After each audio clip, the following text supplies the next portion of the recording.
You sit on your bathroom floor. You were so mad at yourself. Why did you feel like this again? You thought you were getting better. You thought you changed. You thought your life was back on track. Your hand shakes. The item inside it lays coldly. Your mind races between deciding to stay clean or seek temporary relief. Fat tears run down your hot cheeks as you roll up your thick hoodie sleeve. You had been so bad lately. Everything had. You had gained weight. You had got a C on your test with Mr. Aizawa. You got into a massive argument with your parents this morning.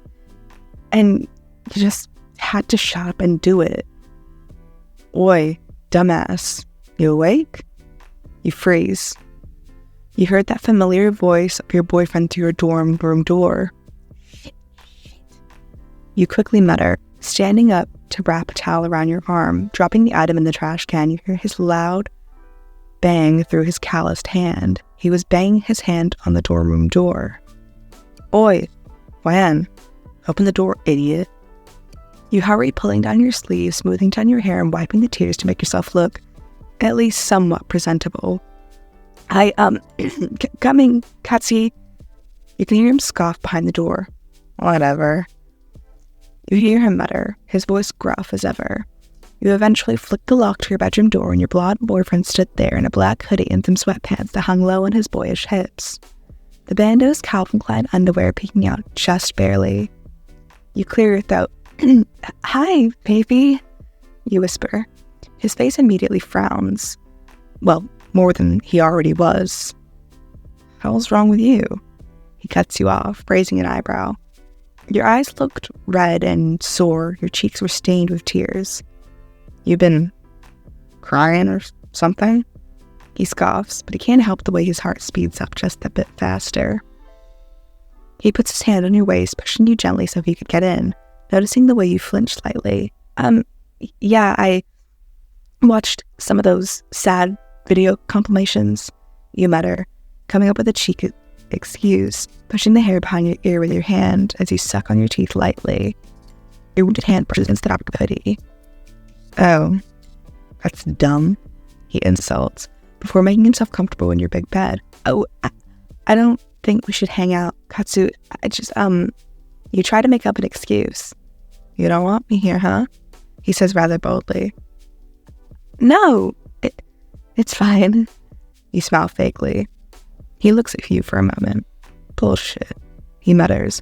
He steps closer to the wall, pinning you against it, towering over you and your small figure, his black hoodie and sweatpants covering you almost fully. You're not fooling anyone, he snarls, his eyes boring into yours. I know you're lying, you're a horrible liar. Your breath hitches in your throat as he backs you into the wall, pretty much forcing you to answer. His body's close to yours, heat radiating from his muscular physique, sending shivers down your spine. I'm not lying, you croak out, trying to sound confident, but your voice betrays you, cracking with uncertainty. He clicks his tongue, rolling his eyes at your attempted denial. You're shaking like a leaf, he points out. His hand moves to grip your chin firmly, forcing you to meet his gaze. I can practically hear your heart beating out of your chest. You bite your lip, unable to break free from his intense stare. Your heart is indeed racing, but not out of fear. His touch, his presence, it's kind of always done this to you. I'm fine, you insist, trying to shrug off the tension building between the two of you. You can feel the weight of his words hit you like a ton of bricks. He was right. You knew he was. You had to stop pretending like everything was fine when it wasn't. You'd been avoiding him because you didn't want him to see how much you were struggling. But he knew better than anyone. He always did. I just don't want to burden you, you whisper finally, voice betraying your vulnerability. He huffs out in frustration, his grip on your chin loosening slightly. You're not burden, he all but growls, scoffing, his voice softening just a little bit. I'm your boyfriend, idiot. If something's bothering you, I have a damn right to know about it. You swallow hard, guilt washing over you. He did have a right to know. He cared about you more than a lot of people did. But telling him about this, exposing your weakness, you were terrified to do. Please, you pleaded, looking up at him with watery eyes. I don't want to disappoint you. He lets out a heavy sigh. His eyes soften slightly. You could never disappoint me, he mutters, his thumb gently stroking your cheek. You got that? He mutters. He was going to say the nickname, but he decided against it. Maybe being raw would get you to spill the beans.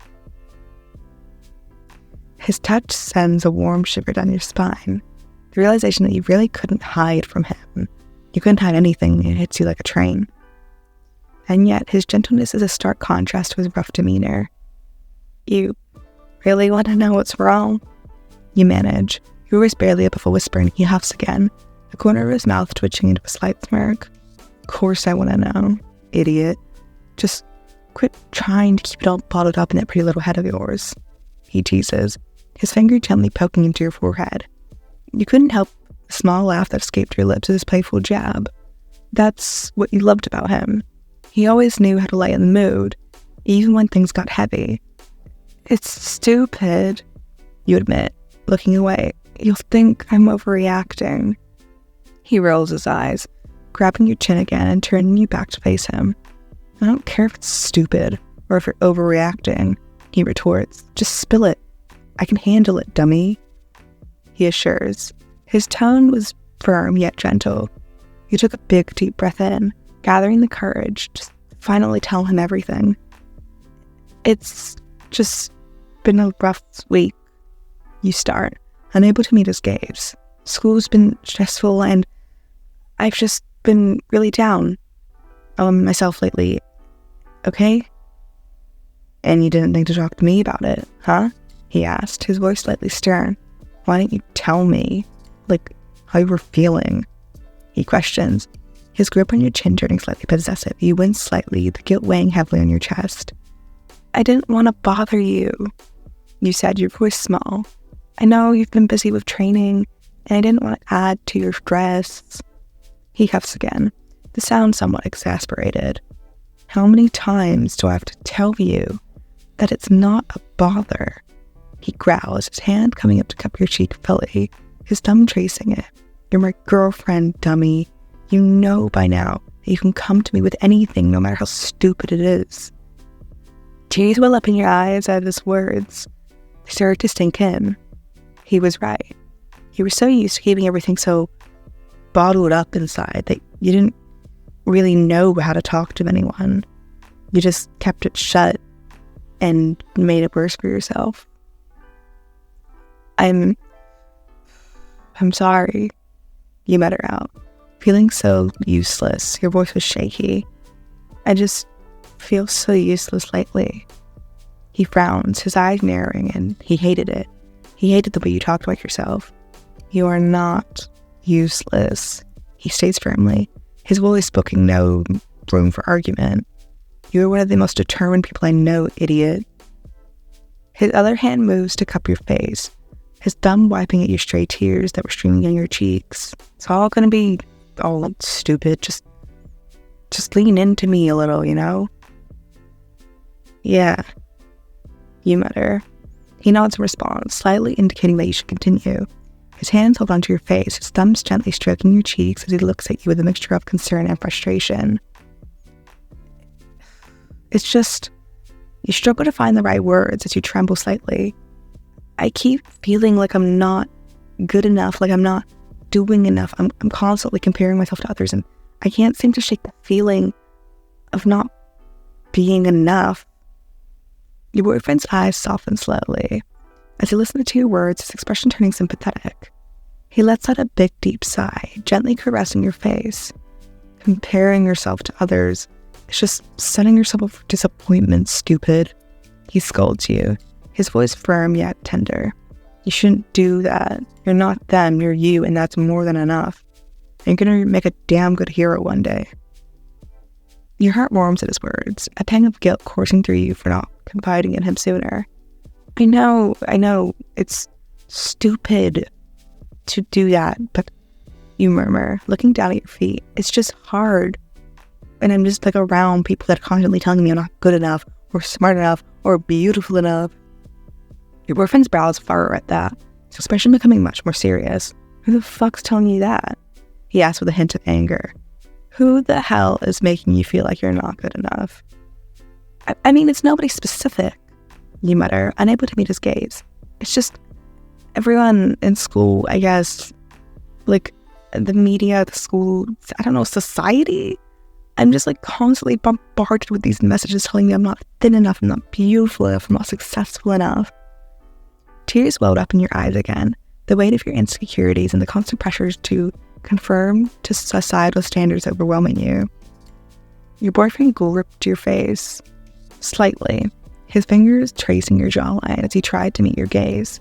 Bunch of bullshit, he growls, his voice filled with anger and frustration. You're beautiful the way you are, idiot. You don't need to change a damn thing. And screw anyone else telling you otherwise. I mean, I know that logically, you reply, your voice shaky. But it's not that easy, Katsuki. Not everyone is as confident as you. It's not easy to ignore. Especially when it's being shoved down my throat day and night. It's hard. Like, I don't feel good enough when I have these things in my brain.